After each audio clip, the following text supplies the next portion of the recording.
오늘 함께 이야기 나눠주실 관객 여러분께 인사 한 말씀 먼저 부탁드리겠습니다.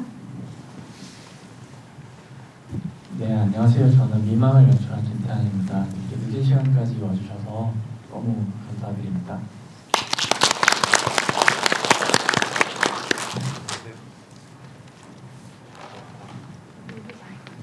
안녕하세요. 엄태화라고 하고요. 이렇게 이런 복잡한 시국에 또 이렇게 극장 찾아주셔서 너무 감사드리고요. 오늘 이야기 재미있게 나눌 수 있으면 좋겠습니다. 감사합니다. 네, 안녕하세요. 저는 정수지라고 합니다. 오늘 와주셔서 너무 감사합니다. 네, 안녕하세요. 택시운전한 백승진입니다. 즐겁게 이야기 나눴으면 좋겠습니다.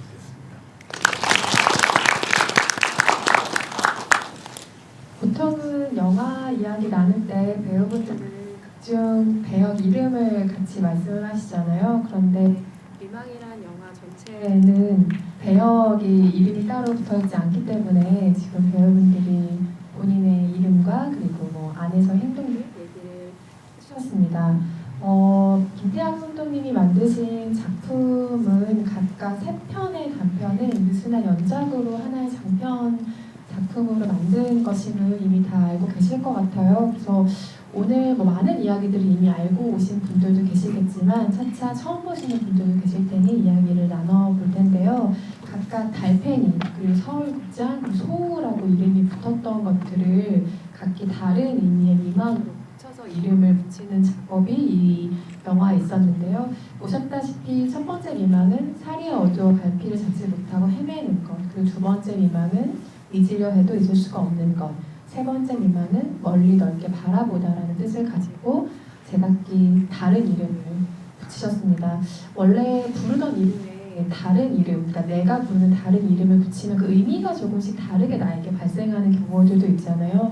원래 있던 이름에 각기 다른 미망이라는 이름들을 각자의 그 막에 붙이면서 어떻게 의미가 조금 다르게 본인에게 다가온다고 생각하셨나요? 혹시 좀 달라지는 부분들이 있었을까요?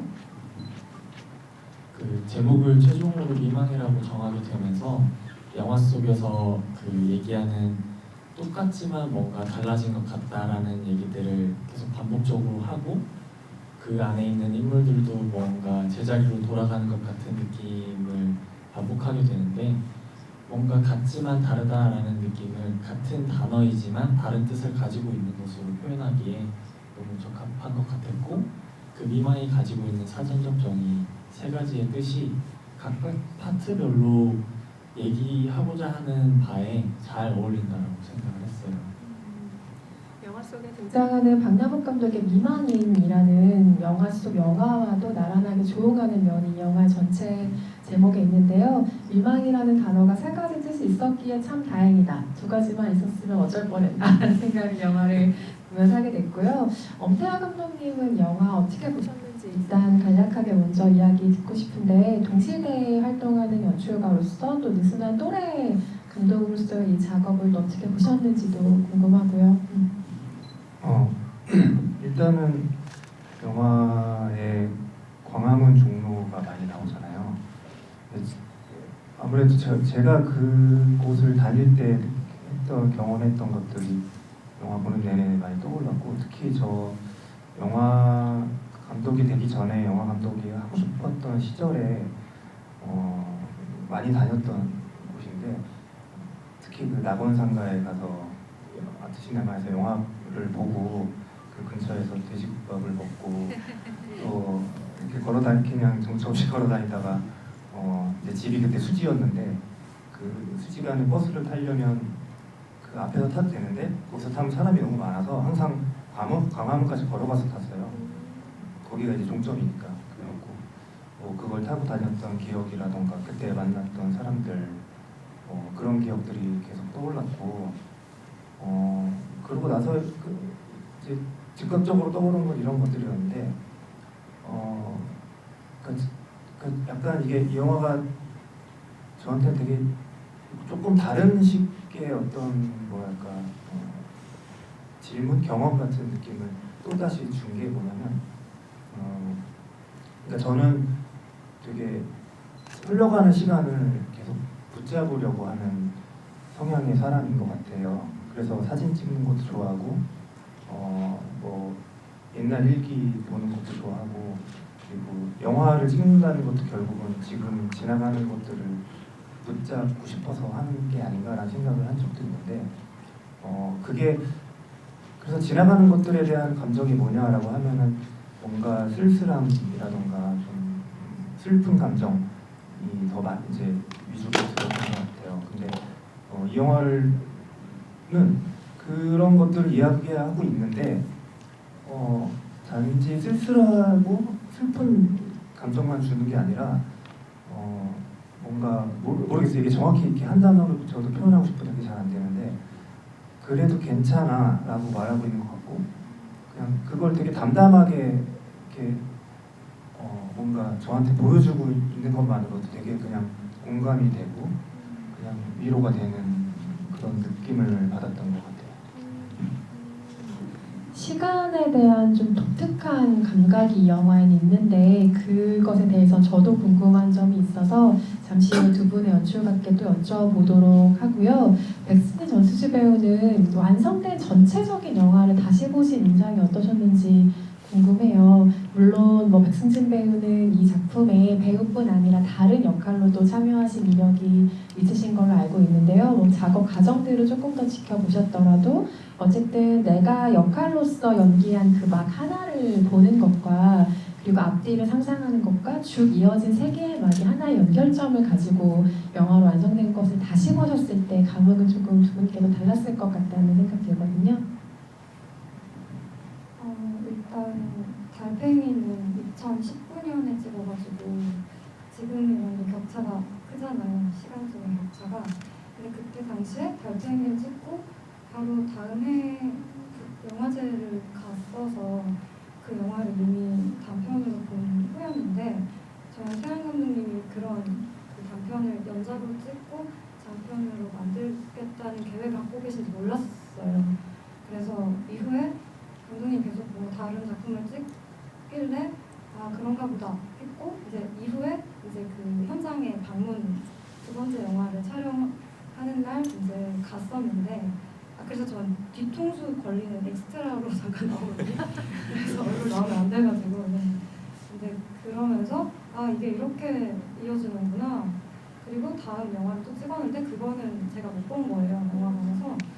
그래서 그때 스태프들이랑 배우들 불러서 영산자료관에서 한번 상영을 했었는데 그때 보고 약간 뭐 원래 그랬지만 어떤 그 동료로서 좀 리스펙이 생기면서 그리고 좀 뭐랄까요 그동안 태양 감독님을 알아오면서 좀 영향을 많이 받았거든요.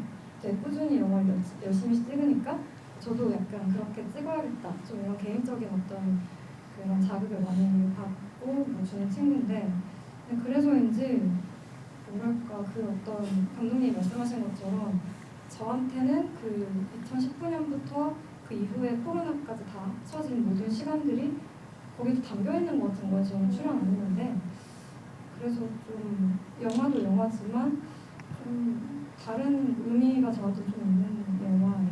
그래서 네, 그렇습니다. 저는 두 번째 파트에서 우선 제작실장으로 참여를 했었고요. 솔직하게 말씀드리면 두 번째 파트 할 때는 제작부다 보니까 뒤에서 이렇게 팔짱 끼고 잘하고 있네, 아 좋다 이러면서 사실 편하게 보고 있었고요. 이제 세 번째 파트에서 배우를 할지 몰랐어요.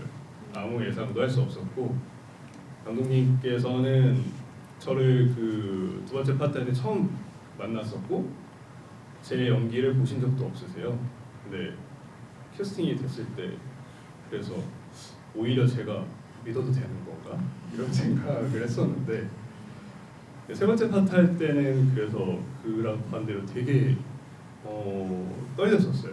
어쨌든 연기를 한다는 것 자체가 되게 떨리기도 했고 각 파트가 저한테 그렇게 다른 느낌으로 다가왔었는데 사실 두 작품에 참여하면서도 이게 어떻게 하나로 묶일까 감독에 대한 감이 아예 안 잡혔어요.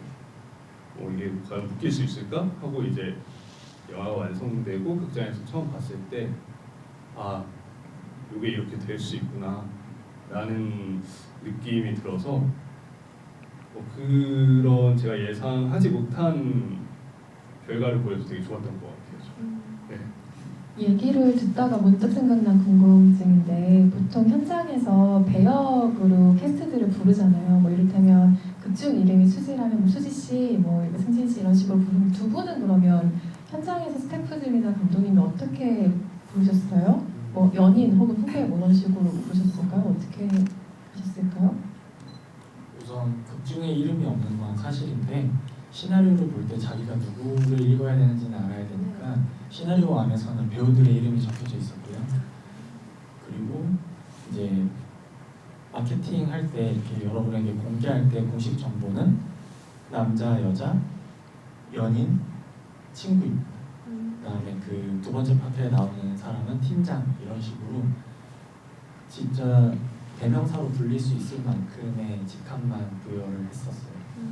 그래서 현장에서 저희끼리는 서로가 안지가 오래된 사이다 보니까 서로 이름 부르면서 저한테 감동이라고도 안 하고 다 이렇게 하나 형 이렇게 하면서 영화를 찍었던 것 같아요. 서로. 네. 저도 그렇게 부르고 이름으로 서로 칭하면서 찍었던 되게 친구 같은 현장이었다고 해야 될까요? 네, 그랬습니다. 엄태화 감독님 영화에서 백승진 배우의 크레딧을 한두 개 발견할 수 있었는데 배우들과 또 인연이 있으신지 태양 감독님과는 또 어떤 인연으로 이 자리에 응원을 함께 해주신 건지 궁금하기도 한데요. 네.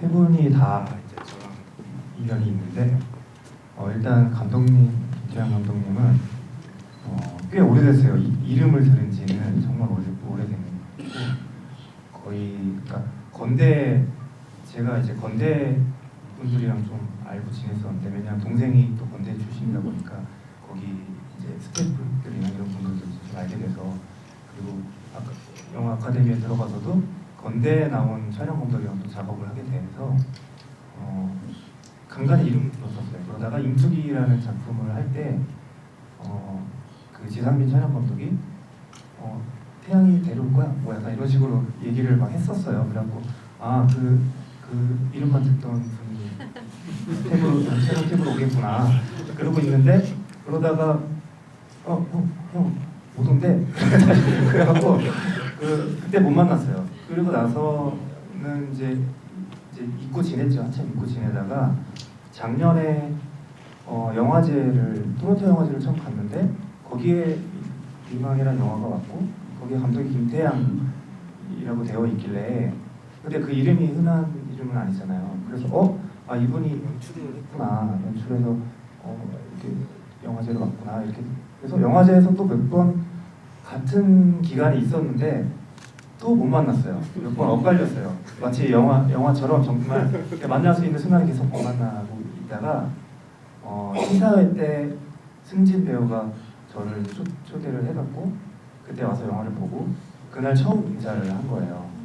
그래서 그렇게 이제 그런 인연이 있었고 승진 배우랑은 역시 임투기 때 만났는데 임투기 때 제가 알던 동생 친구가 있었는데 그 친구한테 야 스텝이 없으니까 스텝 좀 네 친구 좀 데려와봐. 그래갖고 친구 2명을 데려왔어요. 그 친구 중에 친구 1위였고 그때도 친구. 친구 1위였고 그때도 제작부 일을 했는데 이제 뭐 직함은 제작부지만 동시노동도 하고 미술팀도 하고 다 했죠 그때. 그러면서 그때 연이 처음 생겨서 알고 지내다가 어떻게 하다가 보니까 룸메이트가 됐어요. 그래갖고 제가 강아지를 키우는데 강아지를 되게 열심히 잘 돌봐주고 그래서 친구들 사이에선 저 강아지 이름 종훈인데 종훈이 집사로 잘 알려진 그래서 이제 그때부터 알게 돼서 계속 뭐 콘크리트 유토피아에도 그 방범대 중에 한 명으로 나오고 그렇게 그런 인연이 또 있었고 제 수지 배우님이랑은 2017년 미장센 영화제 때 2박 3일이라는 영화를 보고 제가 너무 재밌어갖고 조은지 감독님 영화를 보고 너무 재밌어갖고 그때 또 상 받으셨거든요.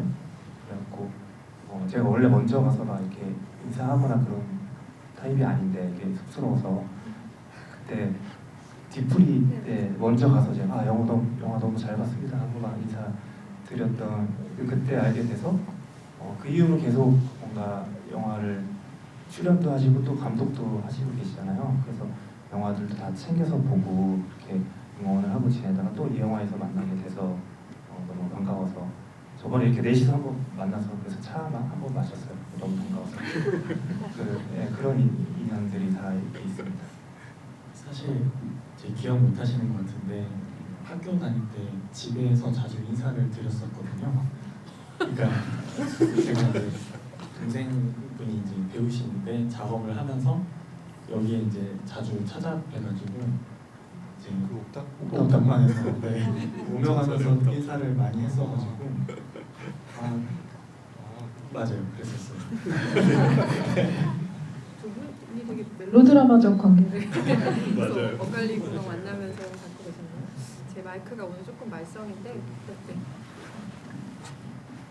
네 분이서 정말 되게 느슨한 어떤 유니버스로 지금 엮여 있는 것 같다는 생각을 하게 될 정도로 재미있는 인연들로 중첩되고 때문에 같은 시간대에 서로 다른 공간에 엇비슷하게 계시고 이런 인연들이라는 생각이 들어요. 영화 자체가 좀 그런 인상을 주는 작품인데 저는 모든 영화를 보고 그렇게 생각하진 않는데 어떤 영화를 볼 때는 감독과 영화가 굉장히 닮아 있을 거라는 생각을 하게 하는 작품들이 유독 있어요. 저는 미망을 보면서 이전에 김태한 감독을 뵌 적이 없는데 왠지 이 영화를 만든 감독이랑 영화가 굉장히 닮았을 것 같은데라는 생각을 하면서 이 영화를 봤어요. 왜냐하면 거기에 시간을 바라보는 감각 같은 게 영화 전체에 드리워져 있는데 저는 그게 어느 정도 사람을 설명할 수 있다고 생각하거든요. 어느 정도는. 영화 안에서 시간은 흘러가 버리는 게 아니라 좀 순환된다라는 느낌을 가지고 있는 사람이 만든 것 같다라는 인상을 받기도 했고 대사로도 나오잖아요. 12시에서 12시. 그리고 돌아서 제자리인 것 같아도 아주 조금 달라진 느낌.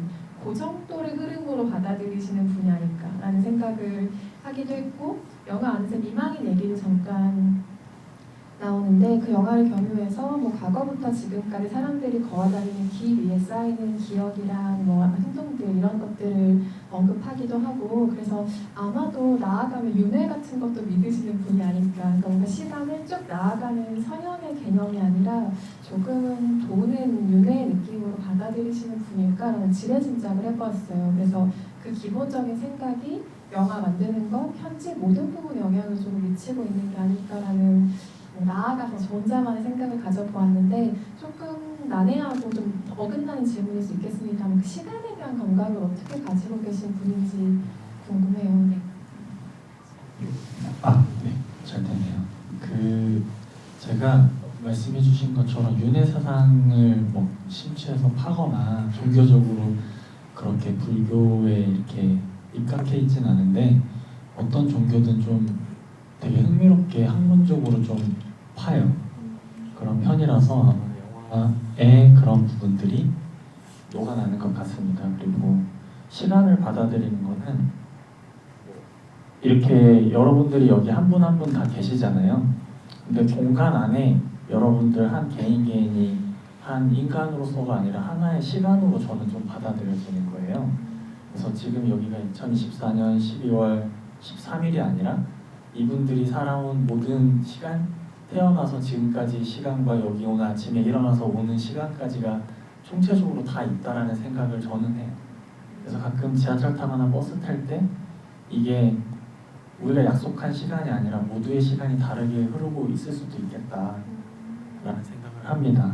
그래서 제가 감독님을 처음 뵀던 순간을 저는 너무나 명확하게 기억을 하고 있는 거예요. 이분을 어디선가 꼭 볼 텐데 왜냐하면 그때 당시에 저는 되게 이제 부러워하고 존경하는 감독님이셨거든요. 그래서 언젠가 나도 감독님 작업을 꼭 같이 하고 싶다라는 생각을 바라고 있었는데 그때 제가 그때 당시에 이제 인투기 준비하고 숲 준비하고 단편 영화로 유숙자랑 이렇게 한창 찍고 계실 때였어요. 근데 이제 학부 시절에는 이제 단편 영화가 그때 당시에 미장센 영화제에서 상영이 된다거나 하는 일들이 되게 커다랗게 느껴졌기 때문에 너무 부러웠었어요. 그때는 제가 숲을 찍기 전이면 저도 미장센 영화제 되게 가고 싶어 하는데 한 번도 못 가고 미장센 영화제 언제 갈 수 있을까?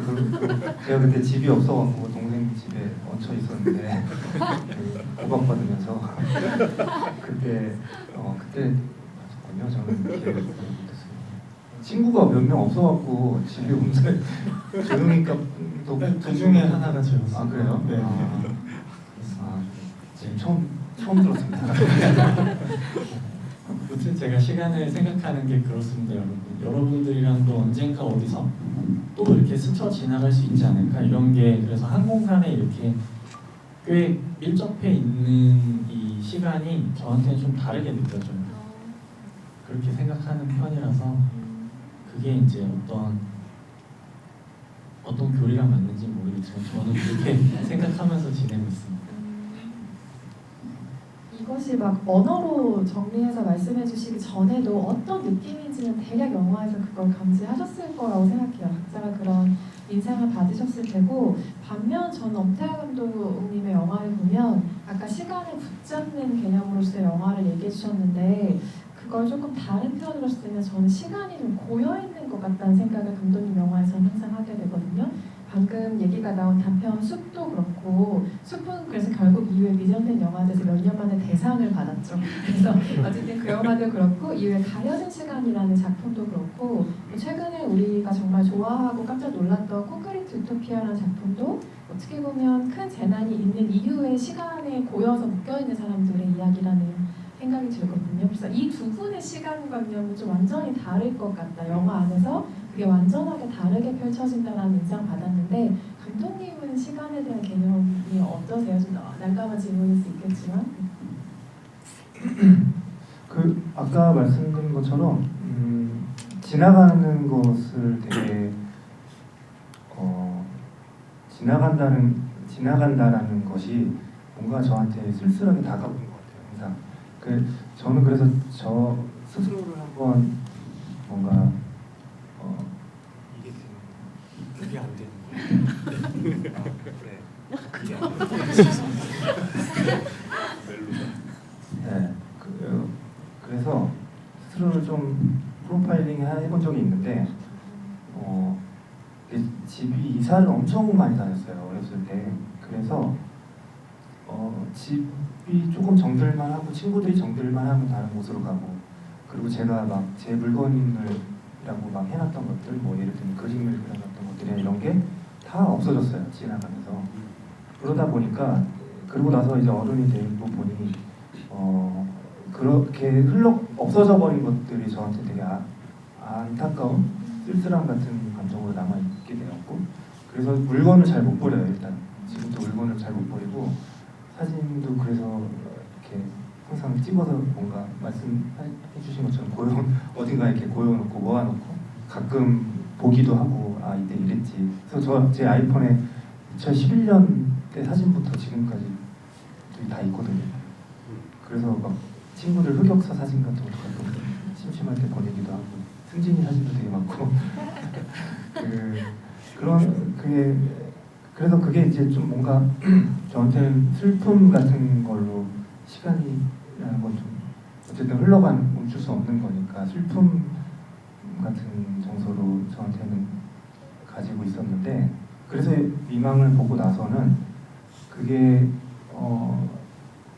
슬픔이 아닐 수도 있다라는 얘기와 동시에 슬퍼도 괜찮아라고, 그러니까 저는 그 슬프다는 게 조금 뭔가 부정적인 느낌이었던 것 같아요. 어떻게 보면. 근데 그게 순환이 되고 있다라는 어떤 느낌을 줘서 그런지 모르겠는데,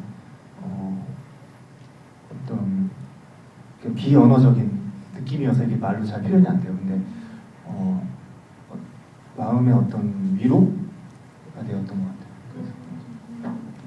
이런 점들이 각각의 영화에서 연출로서 구현이 된다는 점이 저는 항상 되게 신기해요. 그래서 각자가 좀 크게 생각하는 것, 혹은 골몰에 있는 무언가가 영화 안에 어떤 식으로 좀 묻어 나올 수밖에 없는데, 두 분이 가지고 있는 이런 생각들도 영화 안에 좀 잔잔하게 묻어 나오고 있는 것이 아닌가라는 생각이 들고요.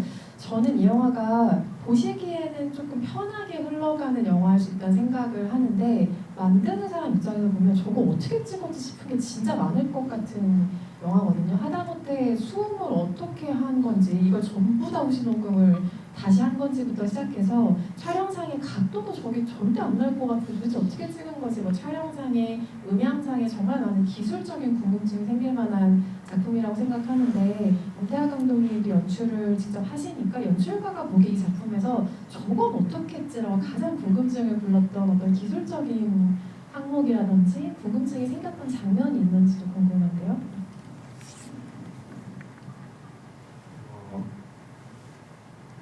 이거는 제가 먼저 전에 한번 물어봤어요. 이미 물어봤던 건데 뭐 모르시는 분도 계실 수도 있으니까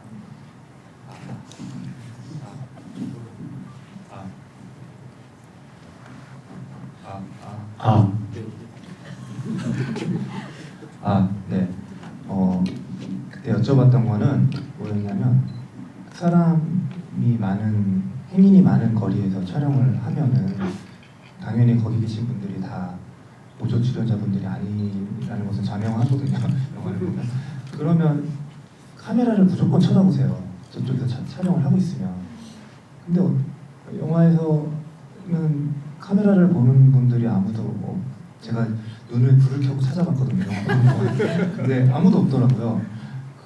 그래서 예를 들면은 저희가 거리에서 찍을 때 이렇게 까만색 이렇게 천 같은 걸 뒤집어 쓰고 카메라가 최대한 아닌 것처럼 막 이렇게 숨어 있거든요. 그러면 더 쳐다봐요. 그러니까 이게 진짜 어려운데 그거를 영화 전체가 그렇잖아요. 그런 장면으로 이루어져 있잖아요. 그래서 그 장면을 어떻게 찍었는지가 너무 궁금했었어요. 어떻게 답을 그때 주셨어요? 이게 그냥 무턱대고 사람들 초상권이 있는데 찍으면 안 되잖아요. 그래서 서울시에 일단 협조를 요청하고 저희가 이제 배경에 나오는 가게 사장님들에게 다 일일이 섭외를 드렸어요. 그래서 사장님들이 일하러 일부러 좀 지나가시는 모습들은 일부러 좀 출연해 주시고 그 외에 실제 시민분들 지나다니시는 분들에게는 저희가 이제 천이 없었어요. 저희 산이라 가지고. 그래서 그냥 대놓고 촬영을 했는데 촬영하기 전에 이제 소리 쳐가지고 저희 이렇게 젊은이들 협조받아서 찍는데 한 2분만 도와주시라고. 만약에 불편하시면 조금 기다려주시고 포커스 안 맞으니까 지나다녀 주시는 게 이게 출연이긴 합니다라고 고지를 하고 그래도 그렇게 하니까 그러면 뭐 그냥 지나가도 되겠다 영화 출연하네 하면서 이렇게 좀 즐겨주셨던 분들도 꽤 계셨고 대신 밤에는 좀 술 취하신 분들은 언성도 좀 높여주시고 화도 내시고 했는데 다행히 생각보다 많이들 도와주셨어요. 네, 그래서 제작진들은 조금 어려웠을 수 있지만 그래도 좀 큰 도움 받아서 찍었던 것 같습니다. 그럼 실제로 그 이후에 영화에 출연하신 분들을 만난 적이 있으세요? 혹시나 영화를 보시면 말씀하시지 않을까 싶었는데 아직까지는 그런 적은 없고 제가 영화 속에 나오는 배경에 나오는 가게들이나 절에 나오신 스님들이나 이제 공간 섭외해 주셨던 사장님들은 찾아가서 다 일일이 인사를 드렸었고요. 그래서 스님분들은 사실 약속된 장소에서 움직여 주셨거든요. 그래서 이제 좀 그런 식으로 좀 촬영을 진행했던 기억이 있습니다. 공간에 대한 것도 저도 궁금한 게 진짜 많았는데 절 얘기가 방금 나와서 그것만 먼저 여쭤보면 전 절에 그런 거 있는 거 처음 봤거든요. 약간 미로처럼 이렇게 길을 오가면서 사람들이 걷고 뭐 각자만의 선물을 드리는 것 같은 어떤 공간이 있었는데 이 영화가 자꾸 12시에서 12시 뭔가 움직이는 걸 이런 걸 얘기하다 보니까 공간을 이렇게 필요해서 찾으신 공간인 걸까 하는 생각을 계속 하게 되더라고요. 그래서 뭐 하나라도 좀 시간의 개념과 연관을 안 지어서 생각하기 어려운 장면들이 저에게 너무 많은 영화였어요. 그래서 절에서 나는 저런 거 한 번도 본 적 없는데 어떻게 저런 절을 찾으셨지라는 생각을 했는데 그것도 이 영화가 가지고 있는 그 순환의 개념과 연관이 있을까요? 그 절의 공간도? 네, 제가 앞서 말씀드렸던 것처럼 좀 이렇게 학문적으로 공부를 좀 하는 편인데 그런 것들을 그게 법성계라는 미로예요. 그게 불교의 하나의 교리를 상징하는 건데 입구로 들어가면 결국에 출구가 입구가 되는 미로예요.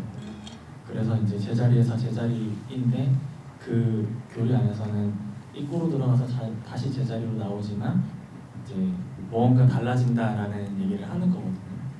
근데 이제 그 법성계가 우리나라에 딱 두 곳밖에 없어요. 그래서 인천에 한 곳이 있고 그다음에 진도에 하나가 있는 걸로 제가 알게 돼서 진도까지 가서 촬영하는 건 너무 무리인데 다행히도 인천에 있는 절에서 촬영을 허락해 주셔가지고 거기서 찍게 됐었어요. 거기 한번 걸어보고 싶네요. 종교는 없지만 뭔가 좀 다른 데가 돼서 나올 것 같다는 기분을 느껴보고 싶다는 생각도 들고 여기에 많은 대사가 흘러가듯이 등장을 하는데 그중에 저는 가장 인상적으로 캐치됐던 대사 중에 하나가 헷갈릴 땐 변하지 않는 것들을 지표 삼으면 된다라는 말이었거든요. 이거는 각자가 영화를 볼 때 어떤 개인적인 경험과도 맞물리는 대사일 것 같은데 개인적인 저의 경험은 종로를 걸을 때 제가 길을 너무 못 찾아서 옛날 국세청 건물이 좀 특이하게 생겼으니까 그 건물을 지표 삼아서 제가 실제로 종로의 거리를 외운 기억이 있어요. 그래서 그 말이 그런 식으로 와닿기도 했는데 영화를 만드는 사람들에게도 그 지표라는 게 있었을 것 같다는 생각도 문득 들더라고요. 감독님 그리고 두 배우분들이 영화를 만들어가는 과정에서 좀 헷갈리거나 혹은 이걸 어떻게 해야 될까라는 생각이 들었을 때 지표 삼았던 무언가가 무엇일까? 그 캐릭터의 어떤 면일 수도 있고 아니면 처음 연출에 어떤 생각을 품었을 때 초기 아이디어일 수도 있고 각자 좀 파트마다 다를 것 같은데요. 그 지표가 무엇이었는지 얘기 한번 여쭤보겠습니다.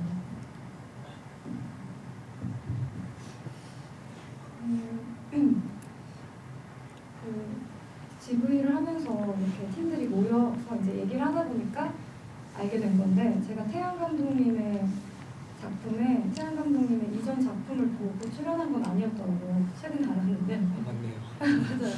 근데 아무튼 태양 감독님을 처음 딱 봤을 때 느낌과 그 태양 감독님이 그 글을 보내줬을 때 그 글을 읽었을 때의 느낌이 좀 일치했어요. 그 어떤 글에서 그 사람을 알 수 있는 게 있잖아요. 그 쓰임새에서. 그래서 그 첫 인상과 그 사람의 느낌이 저한테 되게 좋았는데 그 글도 제가 뭔가 그 당시에 많이 읽어보지 못한 어떤 그런 대본이었던 거예요. 대사도 뭔가 시적이고 뭔가 은유가 많은 느낌? 그래서 감독님이 저희 동네로 오셔가지고 카페에서 같이 좀 오랫동안 얘기를 한 날이 있었는데 저한테는 그날이 좀 지표인 것 같아요. 그때 되게 친절하고 차분하고 섬세하게 그 감독님이 이 영화를 어떻게 만들고 싶은지 그리고 특히 저한테는 그 여자 인물이 이런 사람이야 이렇게 말해준 게 아니라 그냥 서로의 이야기를 하면서 하나씩 발견하게 된 게 있었거든요. 감독님이 그 겪었던 어떤 사람들 혹은 뭐 사랑하는 사람 이야기 이런 것들을 해주고 저도 뭐 제 연애 얘기나 제가 좋아하는 사람들 얘기를 하면서 아 이런 인물이겠구나 하면서 어림짐작을 했던 것 같고 현장에서는 막 디렉팅을 막 이렇게 해라 저렇게 해라 하시지 않았다고 들었어요. 다른 모든 배우분들한테 저한테도 그러셨고 그리고 그거가 있었네요. 그 존댓말을 쓰잖아요. 남자는 여자한테 근데 여자는 반존대를 하잖아요. 뭐 그런 이유들에 대해서 뭐 하나씩 다 얘기를 해주고 그래서 그날 뭔가 태양이를 또 알게 되고 이 영화가 어떻게 흘러가겠구나 하는 거를 알게 됐던 것 같아요. 그래서 저한테는 그래서 그날 얘기를 이제 지구에 하면서 여러 번 하게 되니까 약간 그 시간이 계속 재생돼서 그 날이 더 특별하게 점점 느껴져요. 반존대를 한 이유는 감독님 때문에. 여자가 약간 쉽게 말씀드리면 제가 제 아내에게 존댓말을 계속 쓰거든요. 근데 아내가 저한테 반말을 하는 거예요. 왜냐면 저보다 아직 어리거든요. 그런데 그게 관계를 표현하는 것에 되게 저한테 그 두 커플이 비교 대상이 되잖아요. 근데 저기는 되게 편한데 여기는 어떤 게 불편해 보일 수 있을까? 그다음에 관계를 연지식 관객들한테 설명을 할 때 한국 관객들만 알 수 있는 뉘앙스인데 존댓말을 하면 서먹하다는 것처럼 표현이 될 수 있잖아요. 근데 남자가 이 여자한테 느끼는 거리감을 존대로 하되 여자가 남자가 느끼게 되는 거리감은 조금 덜하게. 그러니까 흔히들 반말을 하면 좀 더 가까워 보이고 친근해 보이잖아요. 그 관계성의 설정을 말로 위치를 시키면 어떨까 해서 여자가 남자에게 느끼는 편안함이 좀 더 있구나 라고 생각을 해서 반대를 하게 했어요. 그럼 아내분이 불편하시나요? 제가 아내를 좀 불편해하는 면이 있습니다. 불편해야 될 것 같아요. 계속.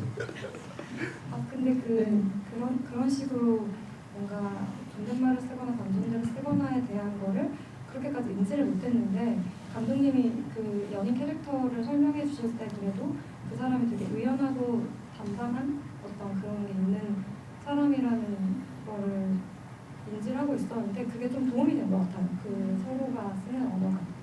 엄태아 감독님은 유부남으로서 아주 날카로운 질문을 해주신 것 같고 저는 그 정수지 배우가 연기한 캐릭터의 그 상상을 했어요. 그러니까 이 사람을 만나기 전에 분명히 담배를 끊었던 상태잖아요, 남자가. 근데 그 아마도 옛 연인으로 추정이 되는 그 여자를 만나서 안 피던 담배를 피고 그걸 다 두고 가잖아요. 전 두고 가는 데서 확신했거든요. 저 사람 진짜 끊었구나. 근데 그냥 한번 생각이 나서 폈구나라는 생각이 들었는데 그러면 이 새로운 연인은 분명히 그걸 알아챘을 것 같은 거예요. 안 핀다고 했는데 나를 만나기 전에 담배를 폈구나. 그럼 이 사람이 누군가를 만났거나 혹은 생각이 복잡한 상황에 있었구나를 눈치채는 표정이라고 생각했어요. 그래서 뭔가 조금 말을 친근하게 걸었다가 약간의 거리를 두거나 이 스스로의 텐션을 조금 만들고 있다고 생각했는데 역시 영화는 각자의 해석이 들어가는구나 생각이 지금 들었습니다. 승준배님은 어떤 것을 헷갈릴 때 지표로 삼았던 것 같으세요?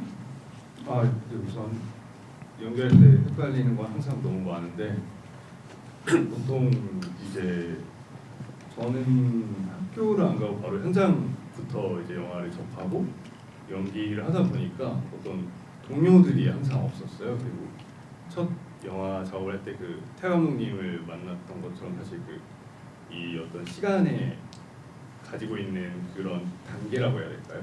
그게 되게 달라가지고 함께 작업하는 게 되게 어려운 그런 것도 있었는데 그래서 보통 어디를 가서 이제 연기를 하거나 할 때 좀 무섭기도 하고 외로움도 많이 타기도 하거든요. 그게 되게 혼자라는 느낌을 되게 많이 받는 것 같아요. 연기하는 순간에 어떡하지? 뭔가 실수하면 어떡하지? 이렇게 보면 어떡하지? 이런 생각들을 되게 많이 하고 준비를 하는데 이 현장에서는 같이 한 모든 분들이 제가 하는 거를 응원해주고 다 이해해줄 거라는 믿음이 있었어요. 그래서 제가 어렵고 뭔가 혼자서 좀 헷갈릴 때도 그 같이 하시는 분들이 그거를 잘 봐주시면은 괜찮겠구나 하는 믿음이 생겨서 뭔가 그 함께한 분들이 저한테는 지표였던 것 같아요. 그 작업 환경 안에서. 그래서 어떤 제가 생각하는 중요한 그 장면의 대사들이나 이런 게 있을 때 감독님이 한 샷만 따고 끝내시는 거예요. 이게 맞나? 더 해야 되는 거 아닌가? 이런 생각이 들 때도 다른 때였으면 가서 뭔가 제가 요청을 드릴 수 있었을 텐데 더 해보고 싶다고.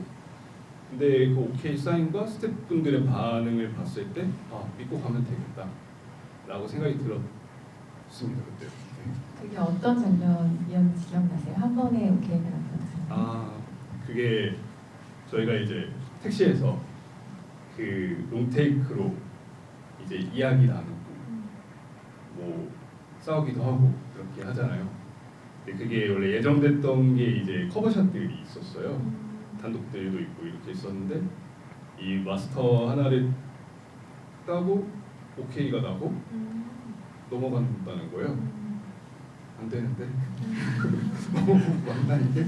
그래서 그 택시 안에서 배우 3명이서 저희끼리는 이게 맞아? 이래도 돼?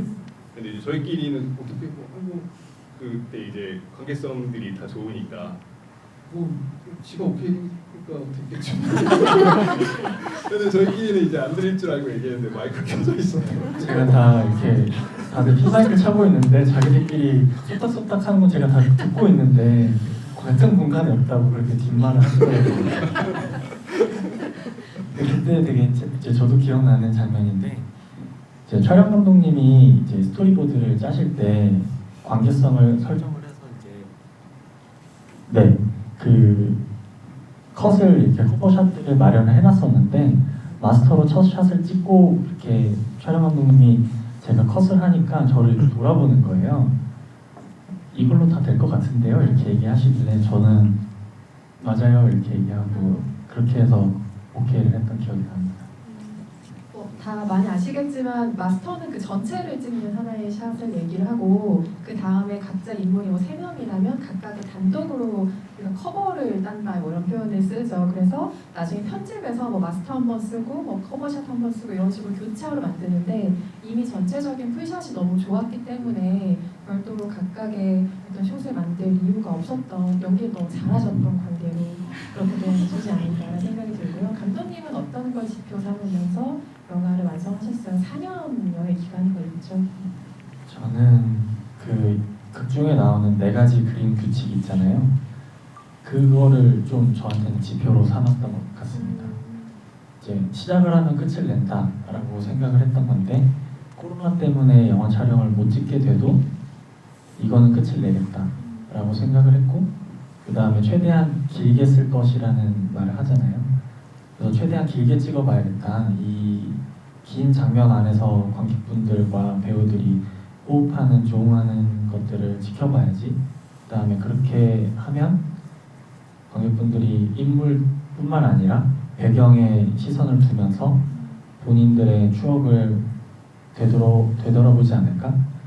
라는 생각을 하면서 길게 갔을 때 사운드를 수음하는 문제들 이런 것들조차 이제 기술 스태프들과 저기 사운드 팀이 와 계신데 사운드 팀 분들이 이제 이 사운드를 어떻게 구현해낼 것인지 이런 것들이 그 4가지 규칙을 제가 고수했기 때문에 각 파트의 모든 배우분들, 촬영팀들, 조명팀들, 기술팀들이 이렇게까지 길게 찍어야 하는지에 대해서 계속 설득하는 과정이었고 도움을 제가 받아야 되는 상황이었어가지고 결국엔 그게 저한테는 지표를 삼았던 것들이었고 그 지표를 삼았던 저의 어떤 하나의 신념을 모두가 다 도와줬던 현장이었던 것 같아요.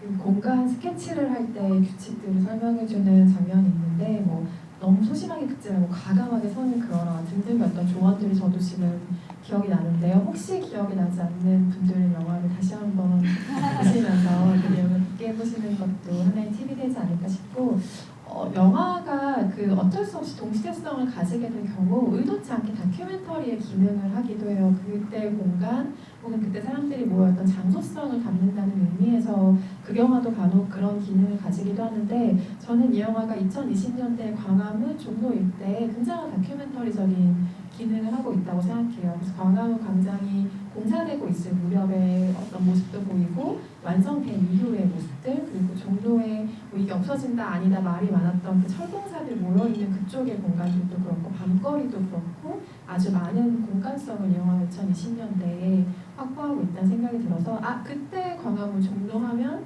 분명히 이 영화 기억이 날 만한 어떤 장소성을 또 가지고 있지 않나라는 생각이 들고요. 여쭤보고 싶은 게 아주 많지만 관객 여러분도 궁금하신 게 많으실 것 같아서 일단 마이크 넘겨보겠습니다. 궁금하신 점 있으신 분은 손을 들어주시면 마이크 전달드립니다.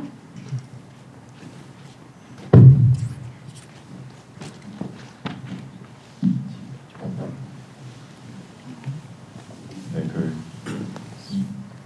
모더레이터가 서울극장에서 이망인 영화 끝나고 이제 영화 해설하고 나서 그 후의 장면이 궁금한데 미술하는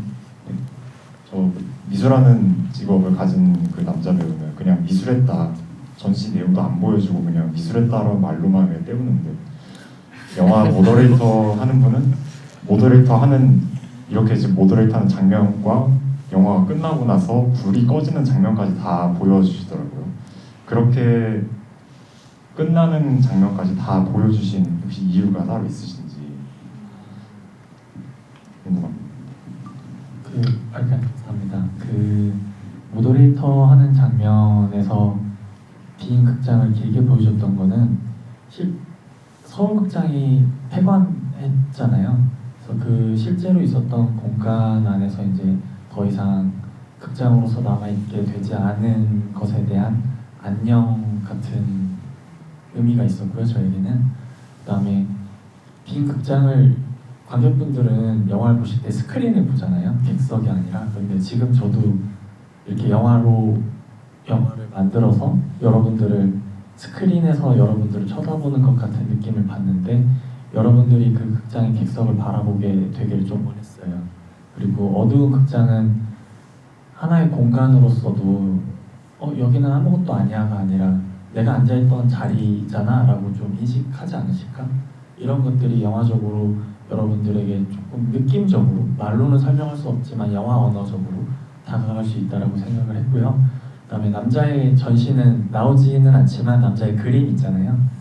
소에 아주 작게 나옵니다. 인물화들이. 네, 대답이 잘 됐을 거예요.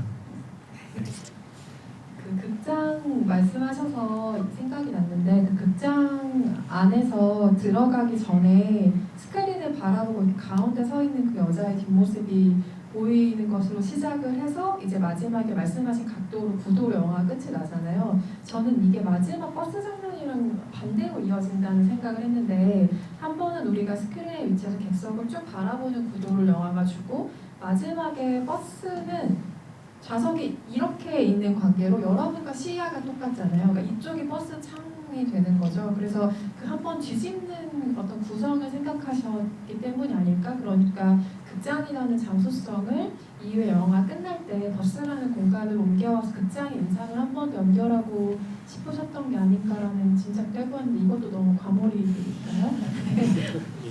영화가 뚜렷한 사건이 있지 않다 보니까 이런 류의 재미들을 곳곳에 심어놔야겠다라고 시나리오를 쓸 때부터 생각을 했었고요. 그다음에 그 말씀하신 것처럼 빈 객석을 본 걸 접목시켜서 마지막에 그 여러분들이 앉아 계신 그 관람석이 버스의 좌석처럼 느껴질 수도 있겠다라고 상상을 해봤어요. 그런 거라면 그 두 번째 파트에서 모더레이터인 여자가 그런 말을 하잖아요.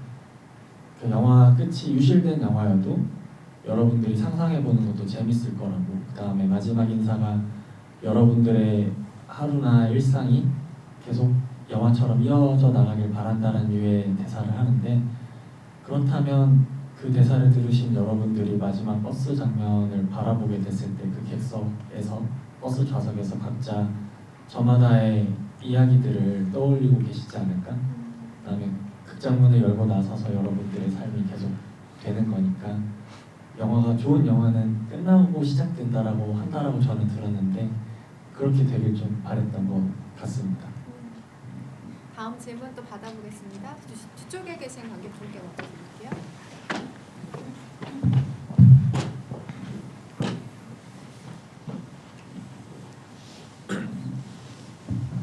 그 1부, 2부, 3부에 그 광화문이라는 공간이 이렇게 공통적으로 등장하고, 또 이렇게 그 비가 1부에서는 안 내렸다가 내리고, 2부에서는 비가 그쳤다가 비가 내리고, 3부에서는 한 방울씩 떨어졌던 것 같은데, 그 비라는 것이 어떤 인물들의 그 내면을 상징하거나 아니면 그 소재에 담긴 상징성 같은 게 있을까요?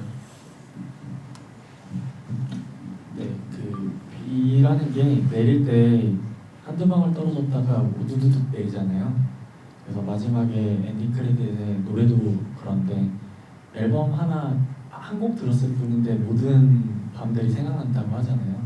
그리고 이 영화가 그 두 사람의 어떤 뚜렷한 사건을 보여주고 있지 않은데, 여러분들도 어떤 음식 하나 먹었을 때 어느 장소에 딱 갔을 때 그때의 기억들이 다 불러일으켜질 수 있잖아요.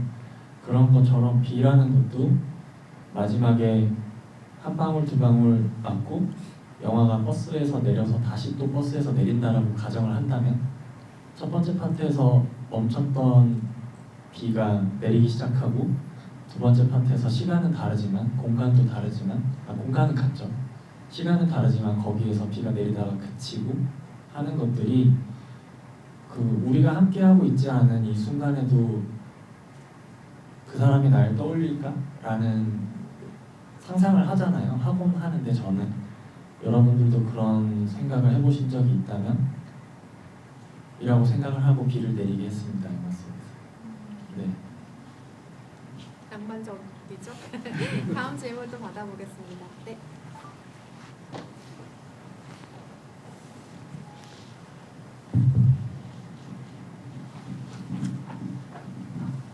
저 이 영화의 재미 중에 하나는 전 대사에 있다고 생각하는데 굉장히 문학적이면서도 그 한국어의 뉘앙스가 아까 뭐 존댓말 말씀해 주신 것처럼 그런 뉘앙스들이 되게 잘 살아있다라는 느낌을 받았어요. 어떤 그런 그리고 전체적으로 보면 뭐 쿨하다 이런 거 빼고는 거의 한국어로만 대사가 이루어져 있는 것 같은데 이러한 그런 한국어의 말맛을 잘 살리는 게 평소 감독님의 어떤 취향이신지 그리고 그런 그 되게 섬세하신 감각의 원천이 혹시 어떤 건지 궁금합니다.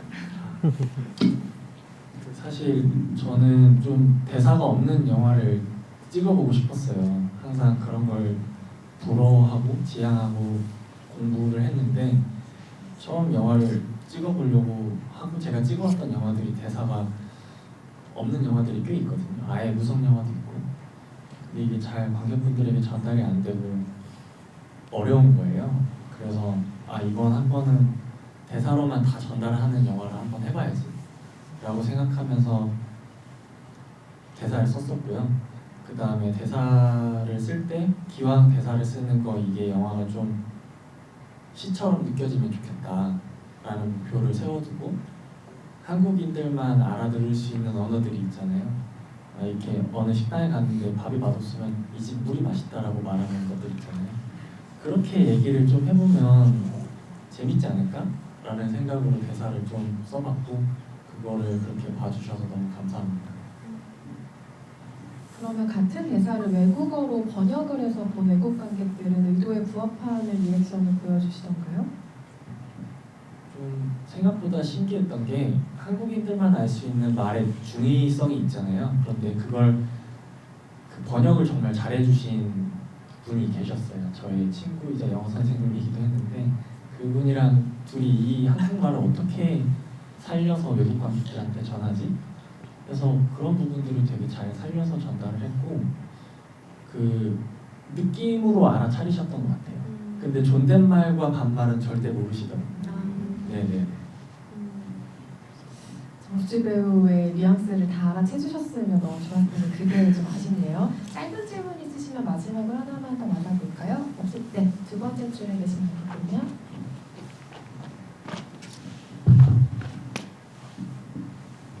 진짜 저는 그 감독님이 아까 시간에 대해서 얘기하신 게 너무 인상이 깊어서 그냥 혹시 그 죽음에 대해서도 마지막에 좀 언급이 되는데 죽음에 대해서도 뭔가 이렇게 좀 시간처럼 뭔가 독특한 생각을 인식을 갖고 계시면 공유해 주시면 좋겠습니다. 죽는 것에 대해서 생각을 여러 가지 생각을 저도 막 스스로 많이 해봤는데 지금은 그렇게 생각해요. 그냥 제가 원치 않는 비행기에 타고 있다라고 생각합니다.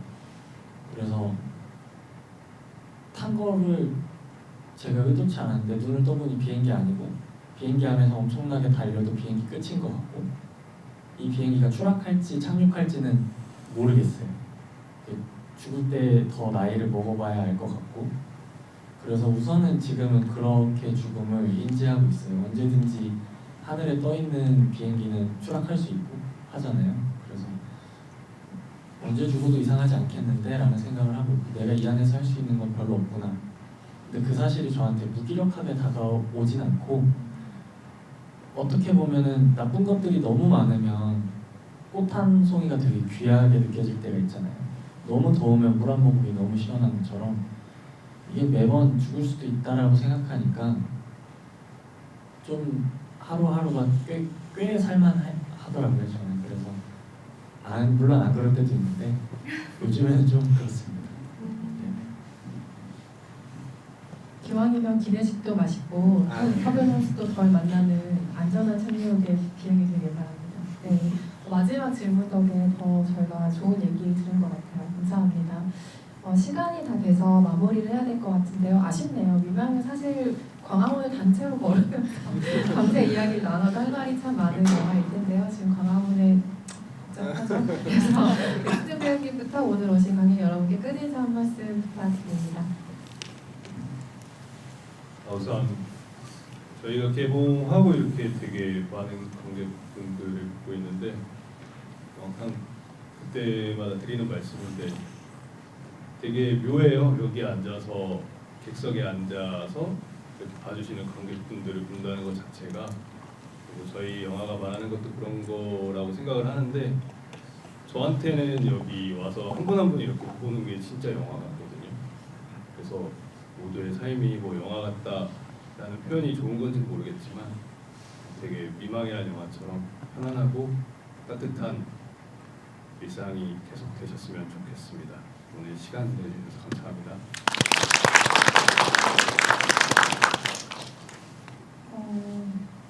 올해 금요일이 얼마 몇 개 안 남았는데 오늘 와주셔서 너무 감사드린다는 말씀을 드리고 싶었고요. 이 미망이라는 영화는 보고 나서 일상이 더 스미더라고요. 저는 이 영화를 찍은 지도 좀 됐고 그러다 보니까 지금은 참여한 배우라기보다는 관객처럼 보고 있거든요, 이 영화를. 그랬을 때 세수할 때 어떤 장면이 떠오른다거나 문득 누구랑 대화를 하는데 여기에서 내가 들었던 대사가 느껴지고 막 생각이 난다거나 이런 순간들이 되게 많았어요. 그래서 이 미망이라는 영화가 이 남은 연말에 또 이 시간들을 되돌아보기 좋은 시기에 여러분들한테 많은 영향을 미치는 그런 영화가 됐으면 좋겠고요. 네, 오늘 되게 태화 감독님을 주축으로 꾸려진 이 사람들과 또 은상 기자님을 만난 날이어가지고 되게 설레는 마음으로 왔는데 오늘 이 좋은 시간 함께 해주셔서 너무 감사합니다.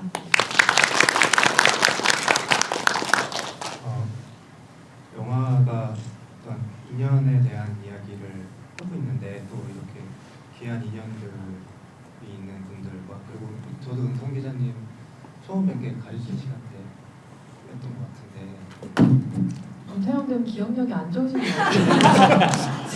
지난번에 똑같이 말씀하셔서 제가 아니다 인투기 때 제가 취재를 했었다. 인투기 때 처음 뵌 여기서 이렇게 뵙게 됐고 사실 걱정을 많이 했거든요. 저희 4시 하는 줄 알고 되게 걱정했는데 은성 기자님이시라고 해서 되게 안심한 마음으로 여기 왔고, 또 저희 인연이 소중한 만큼 또 여기 관객분들과의 인연, 저희와의 인연이 또 여기 만들어진 거고, 또 옆에 계신 분들과 혼자 오신 분들 계시겠지만 네, 옆에 계신 분들과의 인연도 잘 만들어 가시기를 바라겠습니다. 이렇게 시간 내주셔서 감사합니다.